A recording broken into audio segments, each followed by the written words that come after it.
চারটা জিনিস ছাড়া তোমার আমল উত্তম হবে না। এক নাম্বার লাগবে এলেম। তুমি নামাজ পড়বা, নামাজ পড়ার হুকুম আল্লাহ দিছেন, কেমনে পড়বা এলেম জানতে হবে, নিয়ম জানা লাগবে। না জানি যদি একজনে আল্লাহু আকবার বলিয়া দরুদ শরীফ পড়ে হবে?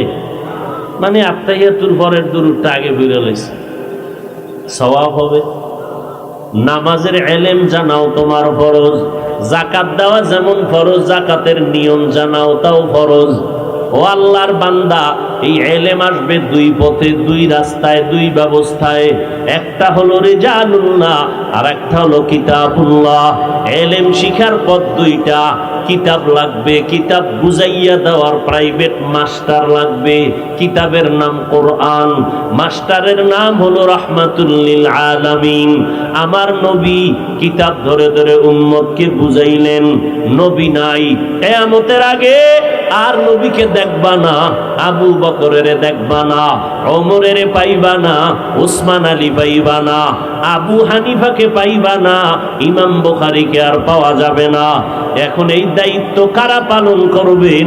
পয়গম্বর বলেন, কিয়ামত পর্যন্ত আল্লাহর কিতাবটা উম্মতের বুঝাইয়া দেওয়ার দায়িত্ব একমাত্র উলামায়ে আহলে হক যারা তাদের।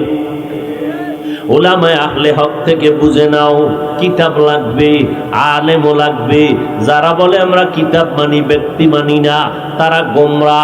যারা বলে আমরা ব্যক্তির গোলামি করি, কিতাব মানি না, তারাও গোমরা। আর যারা বলবে আমরা কোরআন মানি, আলেমও মানি, এরা হলো আহলে হক, মধ্যম পন্থায় আছে। যারা বলে আমরা কোনো আলেম মানি না, ওলি মানি না, আউলিয়া মানি না, খোদার কসম তারা ভণ্ড।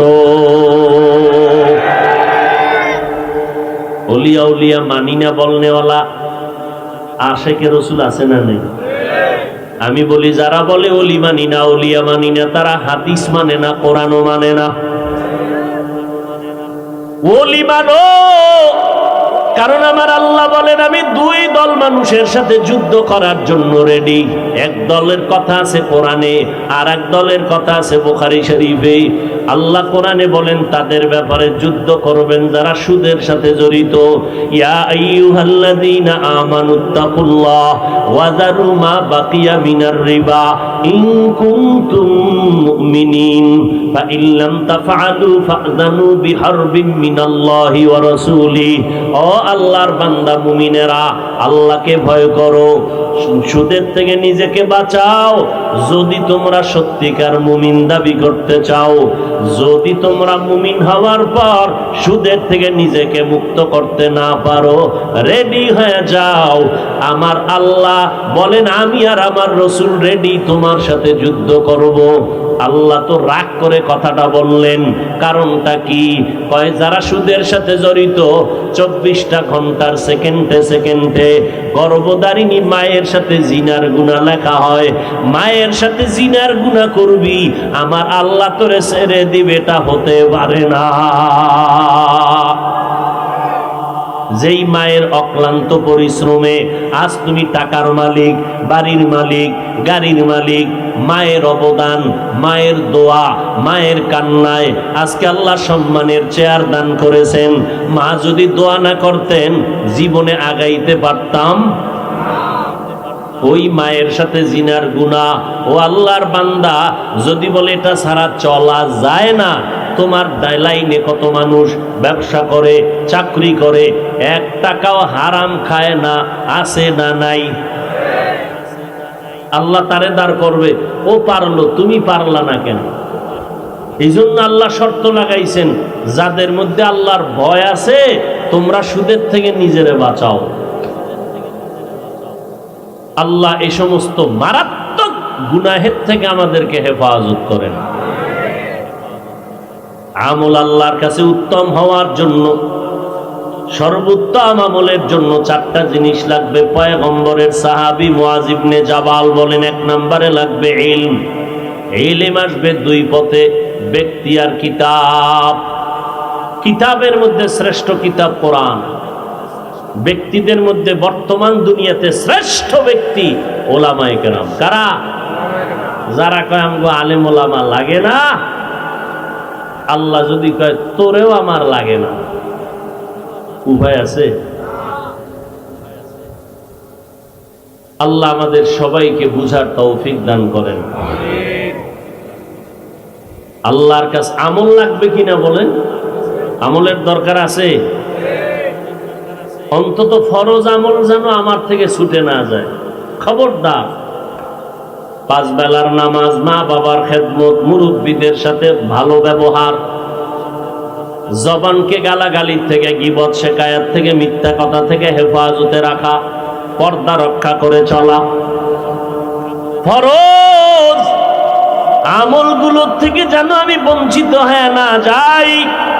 এক্ষেত্রে একটা স্লোগান আমার আপনার সব সময় মনে রাখতে হবে, নেক আমল করতে পারি আর না পারি, গুনাহের কোনো কাজ করব না। বাস এই একটা স্লোগান, এই একটা জিকির, এটা মজবুত করে ধরবেন। নেক কাজ করতে পারি আর না পারি, গুনাহ করব না, বাস এই একটা ওয়াজ জান্নাতে নিয়ে যাবে।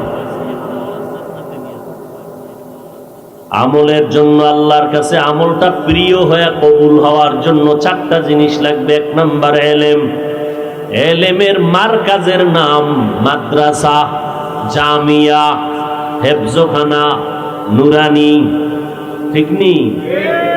বর্তমান দুনিয়ার সব ইসলাম বিদ্বেষীরা চায় মাদ্রাসা বন্ধ হয়ে যাক। আল্লাহ কয় আমি চাইলে হবে, সারা দুনিয়াবাসী চাইলে হবে না। এই জন্য দেখছেন না, গজবের করোনার ভেতরে স্কুল বন্ধ, কলেজ বন্ধ, চাকরিজীবীর চাকরি বন্ধ, ব্যবসায়ীর ব্যবসা বন্ধ। আল্লাহর হাজার শুকর, কোরআনওয়ালা মাদ্রাসা বন্ধ হয় নাই। কোন হুজুর কোরআনওয়ালারা কারো কাছে গিয়ে বলছে করোনা, বাচ্চারা না খাইয়া মরে, কিছু ভিক্ষা দাও? কোন হুজুরেরা বলছে? হুজুরেরা কি সরকারের থেকে ধনী? এটা চরম থার্ড ক্লাসের, টাকা পয়সার দিক থেকে তারা মসজিদের বেতন দিলে আছে, না দিলে নাই। কি ছাত্র জীবনে নামাজ পড়াইছি মসজিদে, সেক্রেটারিরে অস্টস করছি, লাগে না বেশি টাকা, মাঝে মাঝে চাইতাম। সেক্রেটারি কইতো ঘরে চাউল নাই, মানে মসজিদের টাকা দিয়ে আমি চাউল কিনে খান। ঘরের চাউলের সাথে মসজিদের বেতনের সাথে সম্পর্ক কি? মানে মসজিদের টাকা দিয়া ঘরের চালের ব্যবস্থা হয়। এই সমস্ত আকাম যেটি করে, খোঁজ নিয়ে দেখবেন এটির মাইয়ে বলা সব পঙ্গু। খোঁজ নিয়ে দেখবেন যে লাইনের হোক, কারণ 2টা অপরাধের শাস্তি আল্লাহ দুনিয়াতে দিবে, রসুলের হাদিস। 1, মা বাবার সাথে বেয়াদবি করলে শাস্তি দুনিয়ায় মরার আগে। আর একটা হলো জুলুম।